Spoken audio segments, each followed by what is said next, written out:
everybody, welcome to my homestead and welcome to my channel. In this video, I just want to talk about a spiritual thought that I've had lately. Just want to share it. Just a general thought, not really second coming related. If you haven't already, please make sure to subscribe, like this video if you end up liking it, and make sure to leave your thoughts and opinions down in the comments below. So this week, we started going back to the gym. In my town, they had a gym, but it was like in this old location and it was like connected to the hospital. I'm actually not sure who funds it. I don't know if like the city pays for it because it seems like it's in association with the hospital here. But whatever the case, they're in this new location and it's a nice new gym. It has like the old equipment, but the location is a lot better. It's nice. And they're not requiring masks anymore. That's why we stopped going. I suppose it was about a year ago or something like that. All of a sudden they required masks, and I'm not going to work out with a mask on. I'm sorry. But now they've lifted that restriction. And so me and Jenica are going back to the gym. And, this isn't any nothing they haven't heard before. You hear about it all the time in people's talks, how reading the scriptures and living the commandments and doing these important things, it's like going to the gym and working out your spiritual muscles. When I got out of the army, I was, pretty much, heart set on not working out ever again.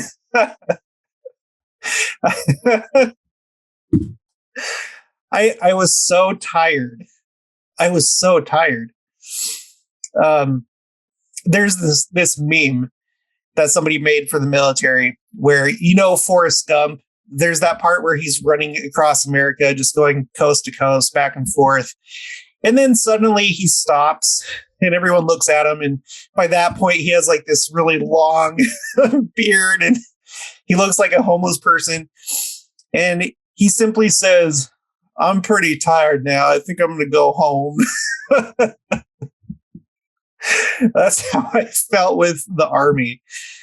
It's a very physical organization. You do exercise called PT, physical training, every morning, 5 days a week, 6:30. You show up, you salute the flag, you're all in formation, you salute the flag as it goes up for the day, and then you immediately start PT. And it sucks because you're not there of your own will and choice. You have to be there. I guess it is by your own will since you joined the military. But anyway, I got out and I wasn't going to have it anymore. And as a result, I gained literally about 100 pounds. And so I realized that I had to do something and I couldn't just stop. Right? Because if I did, that was going to mean probably serious health issues for me in the future. On my dad's side of the family, we have diabetes. So I do not want to have diabetes. Now, every year I have a physical, and surprisingly, somehow I'm doing okay. Like my cholesterol is okay, and everything's like okay except for my weight. And so I've been concerned about it, and I feel like I've been pushing my luck. And so I've been wanting to, back then when we were in Arizona, because after the Army, we went to Arizona. We signed up for a really nice gym, and it was an amazing gym. And then after that, we came to Kansas, and so here we are. So it's kind of been on and off a little bit. We went for like a while in Arizona, but then we had to stop doing that because we had to start saving up money to move. So anyway, finally we're back on track, and it feels so good. Like I'm sitting here right now, just feeling truly tired. Now, the time of this recording, this is Saturday night, and I'm going to post this tomorrow morning. So for you, it's Sunday morning or sometime during Sunday, most likely. But today, it's just, I'm tired, but it's like the good type of tired. And I know that I'm doing something that's good and it's important. It's a good thing for my body. And we're going to continue to go because this gym is really cheap and It's so convenient, so close to home.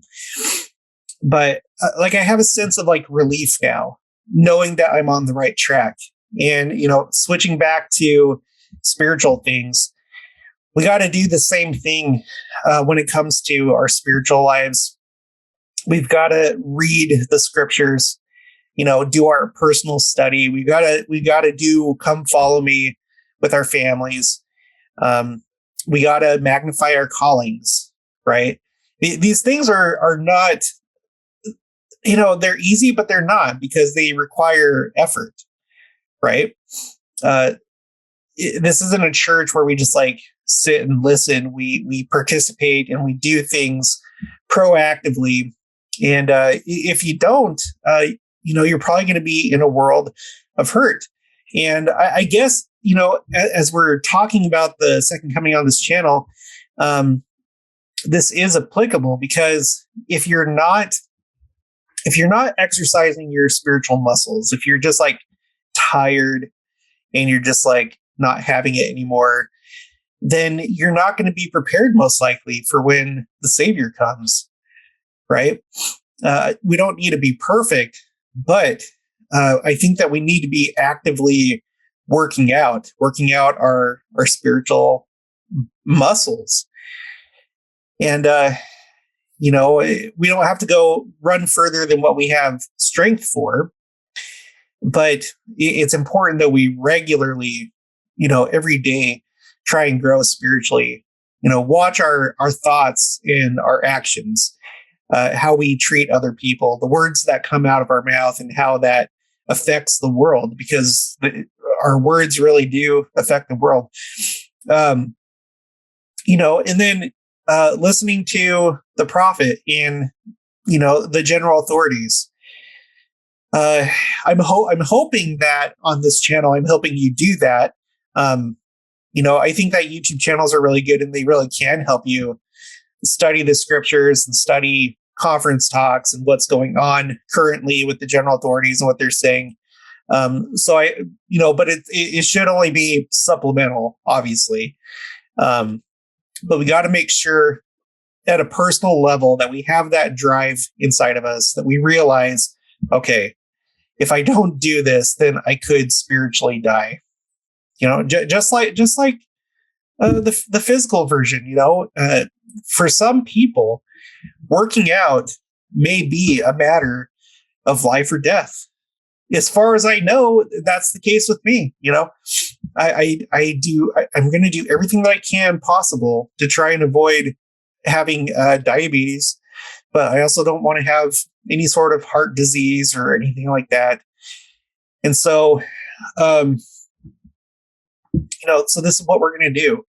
And it just feels so, so good. And we can feel that way spiritually too, as we're, once we're in a good routine of reading through the scriptures, reading through the Liahona, even, and all that, and then keeping the commandments, paying tithing, right? It always feels so good when you pay tithing and you do see the blessings. All commandments, they have blessings associated with them, and you can see that, and it feels good. Every time you keep, it's hard, just like going to the gym. It's hard. I was doing bench presses today and it was testing me a little bit. And it's not enjoyable at the time that you're doing it. I know that there's people that are, workout fanatics, and it seems like they enjoy pain. I don't know. Pain really isn't my thing, but, one thing that we both definitely enjoy together are the results afterwards. It also feels good right after a workout, and you feel the endorphins, and I love that feeling. And that's something that I've missed for a while. So anyway, I guess I just want to encourage you to work out your spiritual muscles. If you've put down the spiritual weights for a while, maybe get back to it, especially now. I guess I would echo President Nelson in saying that time is running out. Now, he knows that he has more authority to say that, but I believe him. So I think it's safe to say that, yeah, I think time's running out too. If you're watching this channel, it's probably because you're noticing all the signs of the times. It's been crazy the last few years. You know, we see the spreadsheet that I put together. And by the way, the link for that, I'm going to put that in every video. So if you want access to the sheet to like look at it for yourself, just go to the description below. But we put together the spreadsheet, which I think is actually a really good indicator of where we're at. I really do. It's a direct indication of what they're telling us, and quantifying it. And I think it tells a story. So there's so many indicators. So make sure that you're doing the basics. Don't get into so much, these like really complicated things, trying to find out the mysteries of the second coming, which I think that you should, but just make sure that you are doing the important things. If you're somebody that, so many scriptures and all about the second coming and how it's going to happen, but you're being a rude person on my channel and being rude to me or being rude to others, then there might be stuff that you need to work on in your personal life, because what really matters is how we treat others. And I'm not the best. I've been rude to people, and it's easy to do that on the internet when you have a degree of anonymity, so, but that's just an example, because I've seen people that, they think that they know so well everything that's going to happen, and then they come to you and they're just rude. They're mean, which, we can forgive them, and we should forgive them. And it's not just me. I know that sometimes it's probably happened to you when you're in a Facebook group or something like that. It's more important to treat each other with love and kindness and respect. And, sometimes we mess up. So we should make sure that when we do, we say sorry, and then just really try not to do it again, because that's what repentance is. It's changing yourself, committing yourself to not do those things again and to truly change. And, and right now I'm just kind of thinking how it's important not just to change the act, whatever the sinful act was, but change the desire in your heart, because that's ultimately where that act comes. The act is just a symptom of a sickness that's inside of us. And so it's more important to try and cure that sickness and what's driving us to treat others poorly. Right. So, okay, but that's basically it. I just wanted to share that. I was just kind of feeling that all day today. Today was kind of like a little bit harder of a workout. And so I'm just like really feeling it. And so I just wanted to share that. So, but that's it. If you haven't already, please make sure to subscribe, like this video if you liked it. Make sure to leave your thoughts and opinions and any stories you might have below, any other analogies, or just anything that might be on your mind. Also, make sure to share this with anyone that you think might benefit from this message. And I'll talk to you guys later.